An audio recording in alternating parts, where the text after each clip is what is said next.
Selamat siang anak-anak. Siang, Bu. Oke, apa kabarnya hari ini?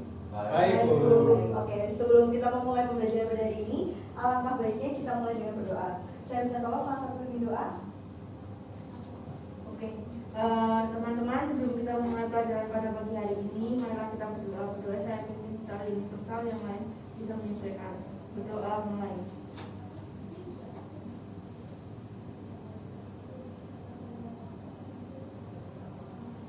Berdoa selesai.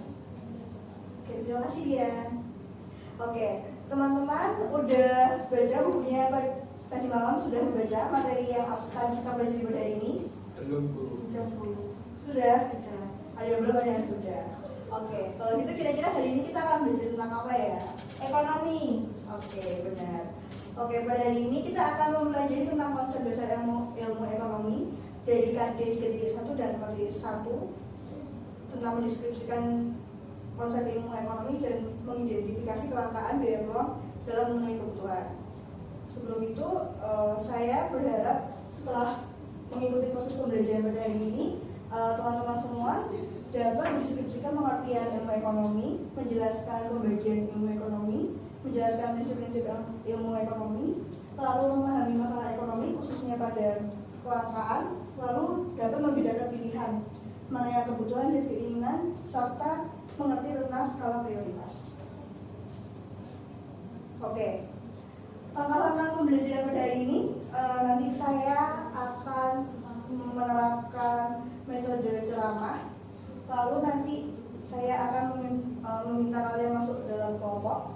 Jadi hari ini kita akan belajar mengenai pengertian ilmu ekonomi, pembagian ilmu ekonomi, prinsip ilmu ekonomi, kelangkaan dan pilihan dan skala prioritas. Nanti di mana saya akan menjelaskan yang 3 poin pertama, lalu poin keempat dan kelima nanti saya minta kalian masuk dalam kelompok. Oke? Dapat dimengerti rencana pembelajaran hari ini? Rencana pembelajaran kita pada hari ini? Dapat, Bu. Oke. Langsung saja. Saya sudah menyediakan 2 gambar. Oke, kira-kira kalau melihat gambarnya sekilas, apa yang kalian pikirkan? Pemaksaan, Bu. Pemaksaan. Oke, yang lain? Kelangkaan, Bu. Kelangkaan. Yang lain? Antrian. Antrian. Oke. Andi mungkin? Nggak tahu. Oke. Jadi benar ya teman-teman, ini tuh gambar tentang kelangkaan. Jadi kelangkaan itu di mana sumber daya itu tidak mencukupi untuk memenuhi kebutuhan. Dan ini adalah salah satu masalah ekonomi, realitas dari masalah ekonomi. Maka dari itu, untuk mengetahui dan mempelajari masalah ini, kita tuh harus belajar tentang ilmu ekonomi. Maka dari itu, sebelumnya saya mau bertanya, kira-kira apa itu ekonomi? Ada yang tahu? Mungkin yang sudah membaca mengerti apa itu ekonomi. Ayo, saya beri waktu berpikir. Apa itu ekonomi menurut kalian? Ilmu mengatur uang. Ilmu mengatur uang. Oke, yang lain? Ilmu mengatur kebutuhan sehari-hari, Bu. Ilmu mengatur kebutuhan sehari-hari. Benar. Lalu yang lain? Mengatur kebijakan yang akan diambil, Bu. Mengatur kebijakan yang akan diambil. Benar juga. Mungkin dari Ilmu yang berhubungan dengan produksi, konsumsi, dan distribusi. ilmu yang mempelajari tentang konsumsi, produksi, dan distribusi. Benar. Jadi jawaban teman-teman semua itu sebenarnya semuanya benar, tidak ada yang salah.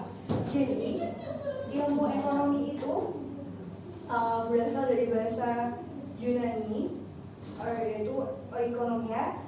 Oikos itu rumah tangga dan nomos itu aturan. Yang artinya tuh aturan dalam rumah tangga, atau memiliki arti sebagai aturan yang berlaku untuk memenuhi kebutuhan hidup dalam suatu rumah tangga. Nah, di sini itu yang kenapa sih rumah tangga itu harus diatur? Nah, rumah tangga ini harus diatur supaya kebutuhan kita yang banyak, kebutuhan dan keinginan kita yang banyak itu dapat terpenuhi dengan sumber daya yang terbatas, sehingga tidak akan terjadi kelangkaan pada contoh gambar di awal. Seperti itu. Oke, selanjutnya saya akan masuk dalam materi pembagian ilmu ekonomi. Kira-kira ada yang sudah membaca pembagian ilmu ekonomi itu dibagi menjadi berapa? 3, Bu. 3, benar. Apa saja? terapan, teori, deskriptif. Oke. Lalu kalau ekonomi terapan dibagi menjadi, ada yang tahu? Dua, benar. Apa saja? Jadi mikro makro, pintar. Jadi benar ya, teman-teman. Jadi pembagian ekonomi ini dibagi menjadi tiga, yaitu ekonomi deskriptif, ekonomi teori, ekonomi terapan. Lalu ekonomi teori ini dibagi menjadi dua, yaitu teori mikro dan makro. Untuk lebih jelasnya mari kita belajar satu persatu mulai dari ekonomi deskriptif.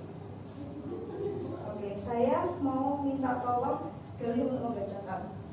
Ekonomi deskriptif merupakan cabang ilmu ekonomi yang memaparkan secara apa adanya tentang kehidupan ekonomi pada suatu daerah atau negara pada suatu masa tertentu berdasarkan data yang ada, seperti krisis moneter tahun 1998.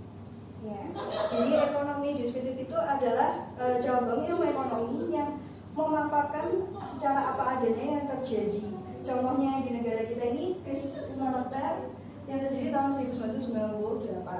Lalu selanjutnya yang kedua ada ekonomi teori. Saya mau minta tolong dia untuk membacakan. Ekonomi teori adalah analisis ekonomi yang berusaha menjelaskan, mencari pengertian, hubungan sebab akibat, dan cara kerja sistem ekonomi. Ilmu ekonomi teori dibagi lagi menjadi dua macam, yaitu ilmu ekonomi mikro dan ilmu ekonomi makro.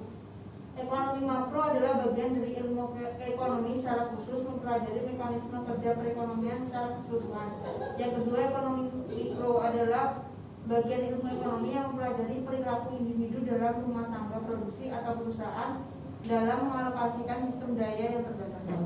Oke, jadi ekonomi teori itu adalah analisis ekonomi yang berusaha menjelaskan untuk mencari pengertian hubungan sebab akibat dan cara kerja sistem ekonomi. Dan ilmu ekonomi teori ini sendiri dibagi menjadi dua, yaitu mikro dan makro. Di mana makro ini dia membahas secara keseluruhan, sedangkan mikro ini dia mempelajari perilaku individu dalam rumah tangga produksi.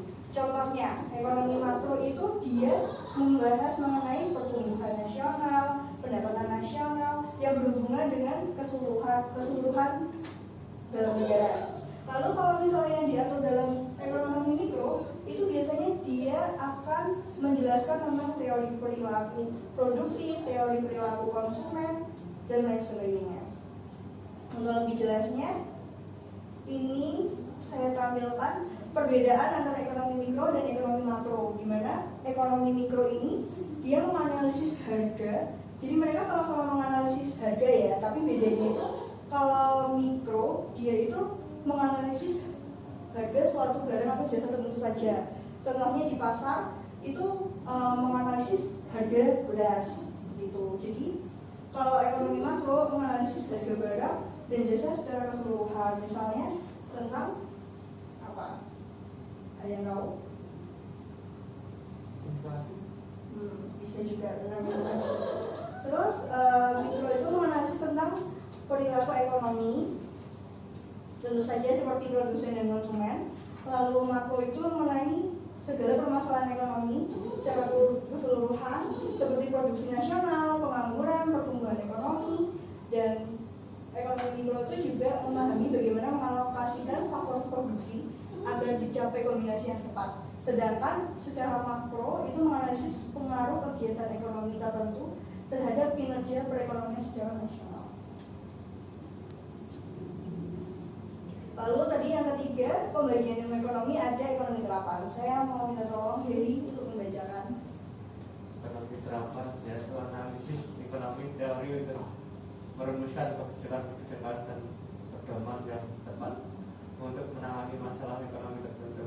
Jadi ilmu ekonomi terapan lebih bersifat praktis dengan menerapkan pengertian ekonomi pada bidang-bidang atau masalah tertentu, misalnya ekonomi di perusahaan, ekonomi moneter, ekonomi perbankan dan lain sebagainya.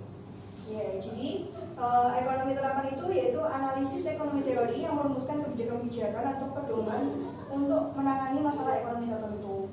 Yang biasanya itu masalah-masalah ekonomi di perusahaan atau ekonomi dalam perbankan. Ini contohnya itu transaksi perbankan ini diatur oleh ekonomi terapan. Selanjutnya saya akan menjelaskan tentang prinsip ekonomi. Minta tolong Andi membacakan.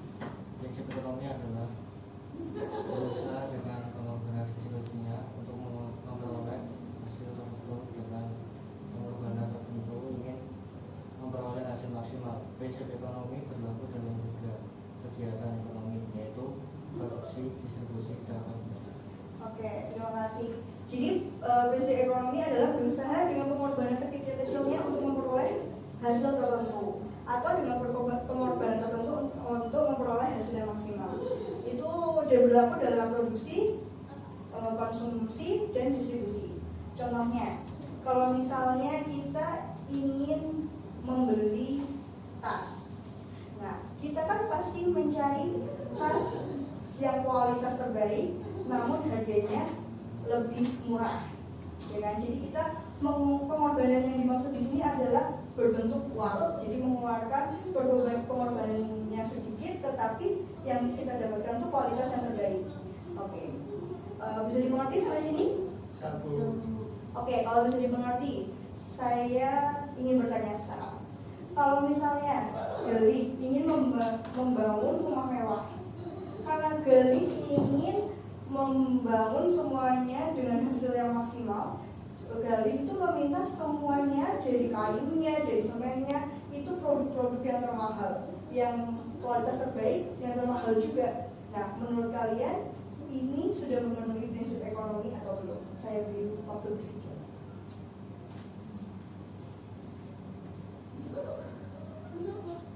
Kira-kira yang dilakukan Gali ini sudah atau belum memenuhi prinsip ekonomi ya? Mungkin ada yang bisa menjawab ya Gali? Kalau menurut saya belum, Bu. Belum, kenapa? Karena harga belum tentu mencerminkan kualitas, Bu. Karena harga belum tentu mencerminkan kualitas. Benar, bisa. Ayo, kalau Dian sudah atau belum? Belum. Kenapa belum? Karena tadi kan ibu bilang misal dari itu ingin membangun rumah dengan barang-barang yang berkualitas. Tetapi kan kita juga tidak tahu kita pesan ke orang tapi belum tentu itu kualitasnya yang kita inginkan. Iya. Jadi jawabannya mirip ya sama jawaban dari ya. Bukan karena harga itu tidak mencerminkan kualitas. Apakah teman-teman lain punya jawabannya sama atau berbeda? Sama. Jadi jawabannya betul. Jawabannya ini belum memenuhi, kasus ini belum memenuhi prinsip ekonomi. Karena betul juga tadi yang dikatakan dari Dian, kalau misalnya harga itu belum mencerminkan kualitas. Lalu kalau kan tadi prinsip ekonomi mengeluarkan pengorbanan sekecil-kecilnya untuk memperoleh hasil yang maksimal. Jadi bisa juga itu biasanya kalau misalnya tukang kayu, dia mencari kayu dengan kualitas terbaik, tapi yang lokasinya misalnya dekat-dekat. Karena apa? Biar ongkos kirimnya murah. Seperti itu. Bisa dimengerti? Satu. Oke, kalau bisa dimengerti. Sekarang pertanyaan lanjutan. Mengapa sih kita harus mempelajari ilmu ekonomi? Tadi kan kita sudah mempelajari mulai dari pengertian ilmu ekonomi, pembagian ilmu ekonomi, prinsip ekonomi. Terus kira-kira kenapa sih kita tuh harus belajar mempelajari ekonomi? Buat apa? Bisa direnungkan dulu. Kenapa ya kita harus mempelajari ekonomi? Buat apa ya? Untuk memperoleh keuntungan yang sebesar-besarnya. Untuk memperoleh keuntungan yang sebesar-besarnya. Betul. Ada lagi? Untuk mengetahui berapa besar pengeluaran sama pemasukan yang kita Untuk mengetahui pengeluaran dan pendapatan kita. Bisa jadi Untuk memanajemen keuangan kita untuk memperoleh kebutuhan untuk manajemen kebutuhan kita, keuangan kita. keuangan kita. Bisa. Memperoleh kebutuhan. Oke, mungkin jadi Berarti untuk mengelola keuangan dan punya oke, melatih mengelola keuangan. Jadi jawaban teman-teman ini juga semuanya benar.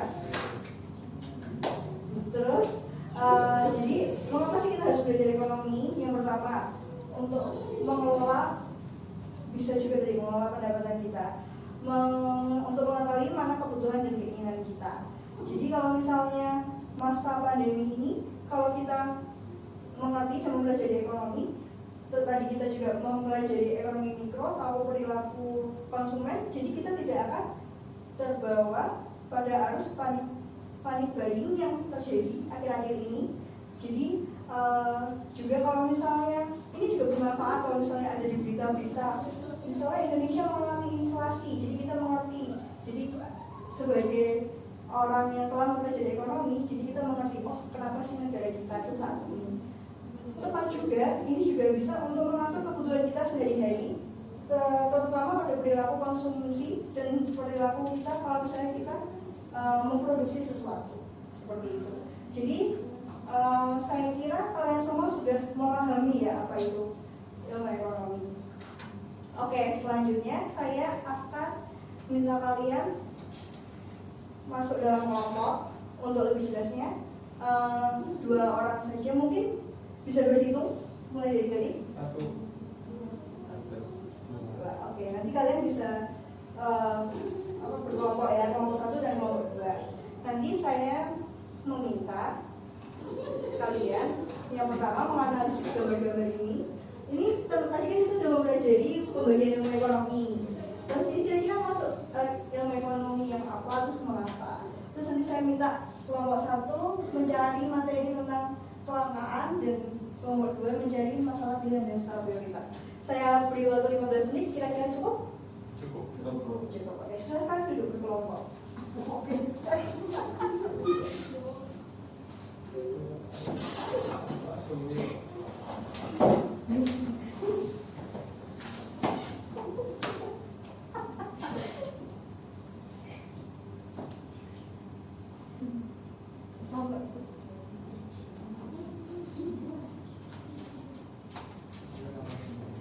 Iya.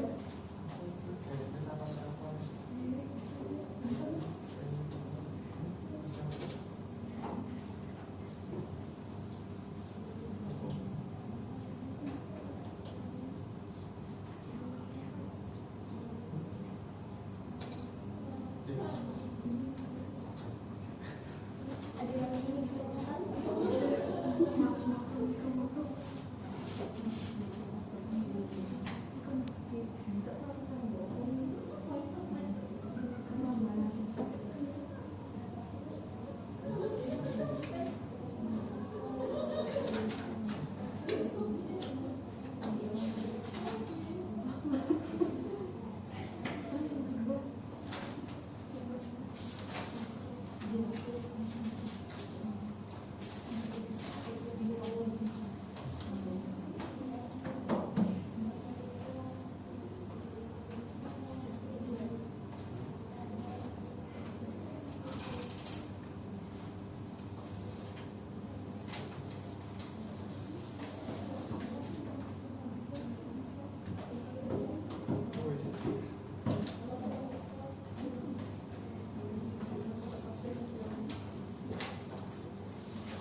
Oke, anak-anak apakah sudah selesai? Sudah Bu. Sudah. Kelompok 1 sudah selesai belum? Sudah. Kelompok 2 juga sudah selesai? Sudah Bu. Oke. Sekarang mau mulai dari kelompok 1 dulu atau kelompok 2 dulu? 2 Bu. Kelompok 2 dulu, oke. Yang pertama dulu ya. Ya. Menurut kelompok 2, 3 gambar tersebut di atas ini termasuk ilmu ekonomi apa? Gambar yang pertama? Makro. Makro. Alasannya? Karena dia pengangguran Bu. Pengangguran. Ya itu kenapa kalau pengangguran? Kalau pengangguran kan berarti dia tidak ada lapangan pekerjaan, tidak mendapatkan lapangan pekerjaan, terus berarti dia menganggur dan tidak mempunyai pemasukan Bu. Iya. Oke. Dari kelompok 1 apakah sama jawabannya? Sama makro. Alasannya? Karena itu melibatkan keseluruhan ekonomi. Oke, melibatkan keseluruhan ekonomi. Betul. Beri tepuk tangan untuk kelompok 1. Mikro. Mikro. Betul. Kenapa? Karena itu kayak Individu. Ini contoh teori Mikro. mikro. Lalu kalau kelompok satu Mikro mikro kenapa? berlaku Karena mempelajari perilaku konsumen. Jawabannya benar tapi lebih tepat kelompok satu karena mempelajari teori perilaku konsumen. Lalu yang ketiga Makro. makro. Kenapa makro? Penurunan mata uang rupiah. Oke, penurunan mata uang rupiah. Tepat. Kelompok satu apakah memiliki jawabannya sama? sama Alasannya? karena itu keseluruhan ekonomi negara tentang jumlah uang beredar. Iya, keseluruhan uang dengan jumlah uang beredar. Untuk yang pertama benar semua ya, kita beri tepuk tangan untuk kita semua. Oke, sekarang silakan presentasi yang pertama dari kelompok satu dulu mengenai kelangkaan. Silakan. Sekarang kelompok satu siapa yang mau? kelangkaan itu menurut ilmu ekonomi mengandung dua pengertian.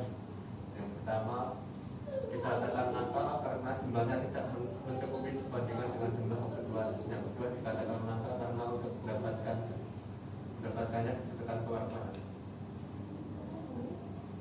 Penyebab kelangkaan yang pertama alat pemenuhan kebutuhan yang tersedia di alam jumlahnya terbatas, sedangkan eksploitasi yang dilakukan manusia cenderung tidak bertanggung jawab. Yang kedua, kerusakan sumber daya alam akibat sumber daya manusia. Yang ketiga, keterbatasan kemampuan manusia mengolah sumber daya ekonomi yang ada. Terus yang terakhir, peningkatan kebutuhan lebih cepat dibandingkan dengan penyediaan sarana kebutuhan.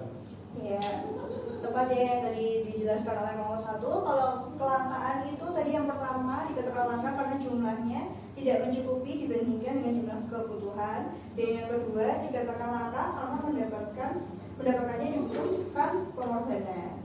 Oke, lalu tadi kelompok satu juga menyebutkan penyebab-penyebab dari kelangkaan itu juga tepat, yaitu ada alat kebutuhan yang tersedianya jumlahnya terbatas, sedangkan eksploitasi yang dilakukan manusia cenderung tidak bertanggung jawab. Contohnya, kalau misalnya eksploitasi di sini pembakaran hutan. Pembakaran hutan ini menyebabkan pohon-pohon hangus kan, terbakar. Lalu hewan-hewan tidak memiliki rumahnya lagi, kehilangan habitatnya.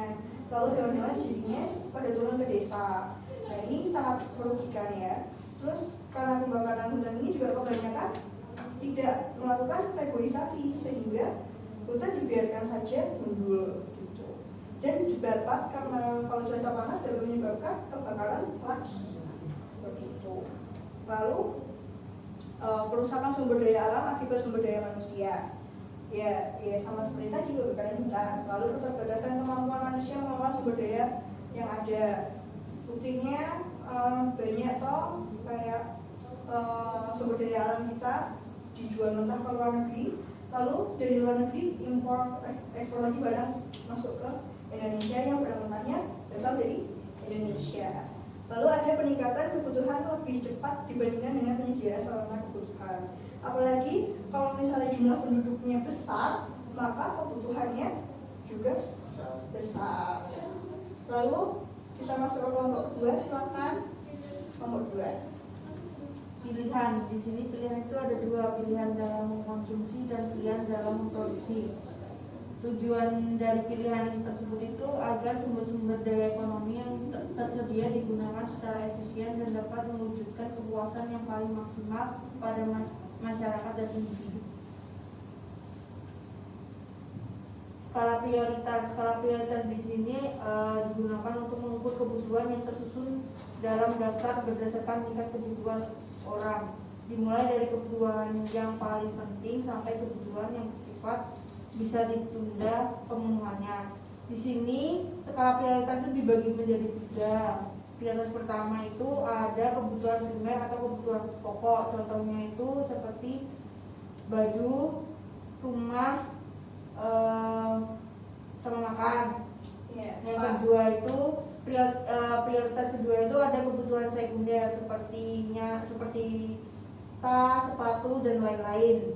Dan yang ketiga itu prioritas ketiga, ada kebutuhan tersier. Kebutuhan tersier di sini contohnya itu seperti perhiasan, sepeda motor dan mobil. Oke, tepat ya yang dipresentasikan kelompok 2 tadi sudah tepat semua, benar semua. Saya akan penegasan sedikit saja. Jadi pilihan di sini itu ada 2 ya, pilihan dalam mengkonsumsi dan pilihan dalam memproduksi.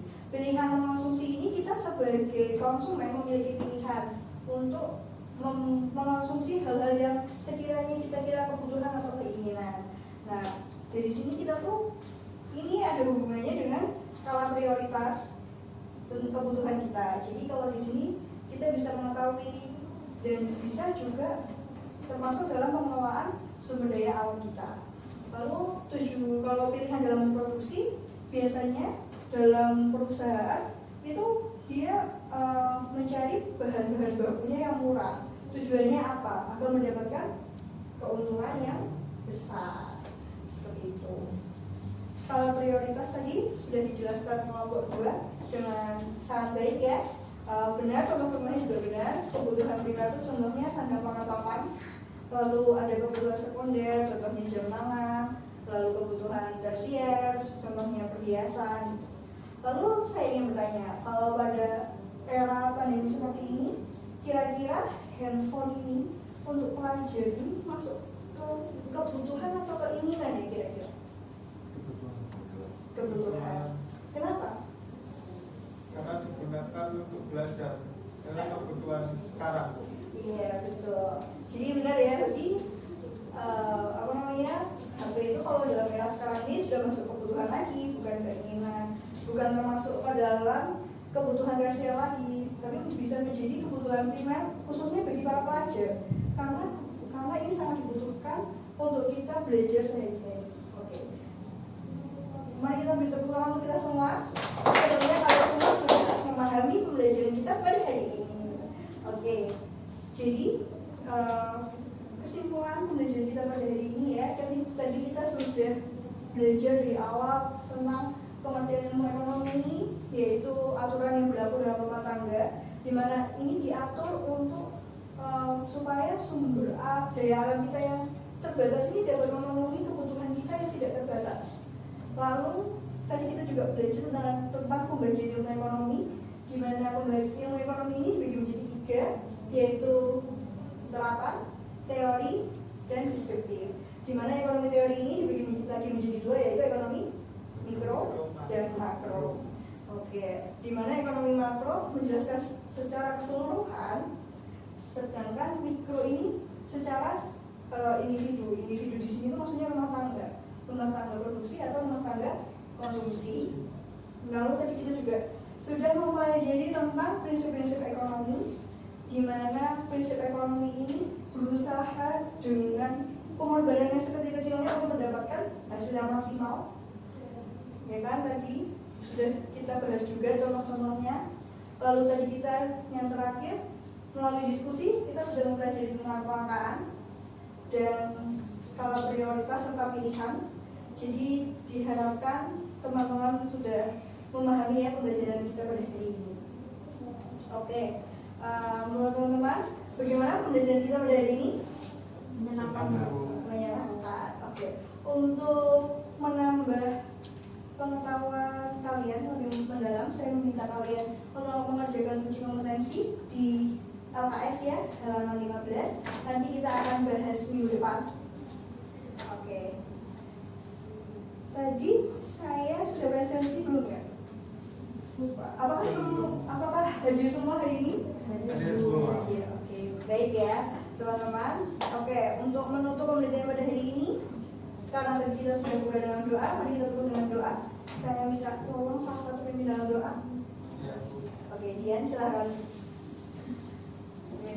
Baik, teman-teman, sebelum kita mengakhiri pembelajaran pada siang hari ini, marilah kita berdoa secara universal dengan menyelesaikan berdoa dimulai.